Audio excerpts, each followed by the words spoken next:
Hi everyone, so I've been using Pixel 7 for almost 2 months now, and I think this is the best Android phone you can get for the most part, considering the performance is not your highest priority. But I think there are a lot of reasons that can actually make this phone the best value Android phone in your country, and let's talk about it. What makes the phone feel great? It's the in-hand feel, right?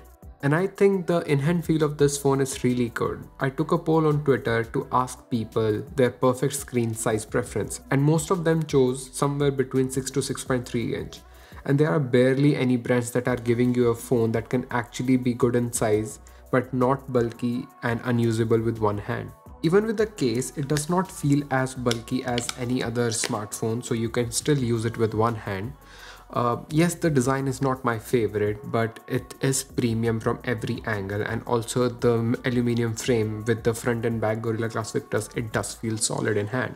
I have used this phone without a case for over 1 month and I didn't see any sort of scratches, but this phone is a bit slippery, so I had to get one. And I also miss that dual tone color and the accent power button with that texture finish, so I hope Google brings that back. It has a 6.3-inch OLED display on the front and it is decent. It is definitely better than Pixel 6 and 6a in terms of quality and brightness, but it doesn't have that DC dimming, and flickering might be an issue for a lot of people out there.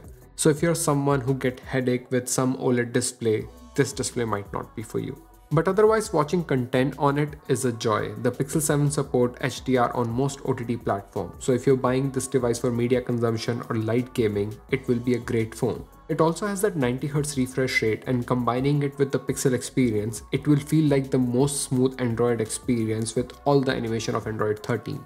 The only issue with content watching is going to be the lack of bass on these speakers. Yes, they have good separation, but they are good up to 70% of volume. After that, they just feel flat. So they're good for watching videos and movies, but not for music. By now, you know everything about the Tensor G2. I mean, it's not that different from Tensor G1. In terms of performance and thermals, it is a little bit improved, but I think Google was never trying to claim it the best processor for gaming or processing. I think it is more for their AI feature, which I will talk about in the software section. But if you want a short answer, it is good for day-to-day use for everyone except gamers and someone who's doing a lot of video recording and editing on the phone. It is winter now, so I haven't seen a lot of heating issues, but sometimes when I'm shooting or taking pictures under sunlight, it will get warm. But it is not the most efficient chip out there. I mean, it can only last you a day at best if you use it regularly, and you can get the screen on time from 5 to 7 hours depending upon how much mobile data you use. I mean, the standby drain is also there, you will feel it time to time. Right now with the November update, it has gotten better, but with the Google services update, with every single update, there might be some drain issue. I think that has plagued Pixel time to time. And also the charging speeds are really slow. I mean, it takes around 2 hours to fully charge. For the first 50%, it can charge up to 22 watt, but after that it drops drastically. So I think for the current standards, the charging speed is also really slow. Speaking of mobile data, I have already shared that the Pixel modems are not great when it comes to the data speed. But on certain carriers like Jio, you might also see some call drops because it doesn't have that 3G service. On Airtel and Voda, they can actually drop to even Edge, but with Jio you can't do that. So if you're in India, I think you might face some issues with Jio on this phone.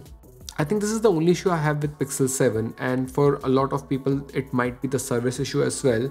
But apart from that, it has been a really good phone for day-to-day use, and the experience of Android 13 has been much better than my iOS 16 on 14 Pro. So it has way less bugs this time, which I really enjoyed. Pixel also has some unique features that are limited to Pixel phones, like adding moving blur to pictures or photo unblur. But some features are missing in many countries, like call screening is still not available in India.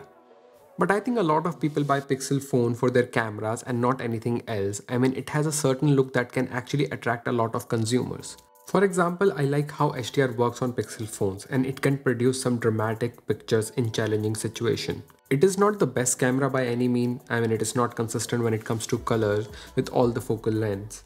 There will be a heavy contrast, especially when you take self-portraits, and you can see that black is getting really darker even in nights. But there are certain pictures in great HDR, there are certain pictures in portrait, and some night shots can actually make up for it.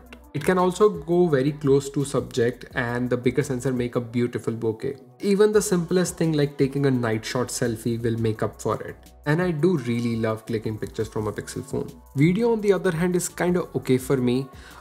They have improved, especially in the audio department, but the front camera is quite soft even in 4K, and the rear camera is great as long as you're not moving. See it for yourself. This is the front camera recording from Pixel 7. I'm recording at 4K 30 frames per second, but you can also record at 4K 60 frames per second. So I'm walking a little bit, you can hear it to my audio, and this is the HDR behind me. So this is the rear camera quality of Pixel 7. I'm recording at 4K 30 frames per second. So I'm walking right now. You can listen to my audio and you can see the stabilization as well. It moves a little bit more. I guess OIS is working that way, but the colors look okay. Let me know what do you think about the video quality. The night video is also good for the most part, and the HDR is also decent, but when you start moving a little bit, the camera shows its weakness. Like right now when I was walking, you can see the jerk in every move, and the slightly overprocessing makes things more worse.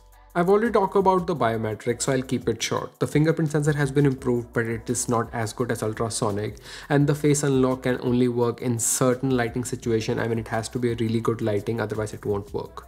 But now the question is this phone really worth buying right now? See, it depends upon your country. So if you're in a country where all the features are available, I think it is a worth phone, especially if you're in US. You can get this phone for $500 on Black Friday deal. It is a steal. But in India right now, I don't think it is a great value phone, because if you want that Pixel experience and good camera, I think Pixel 6a can give you all of that in half the price in India. So it depends upon your country. But if you really want a flagship experience where you want better build, better video recording on the camera, you want brighter display, wireless charging, and even the 90Hz refresh rate, then I think you can consider this phone. But those are my thoughts. What do you think about this phone? If you have this phone, please share your experience. Please like this video if you're still here with me. My name is Rohit. I'll see you next one. Till then.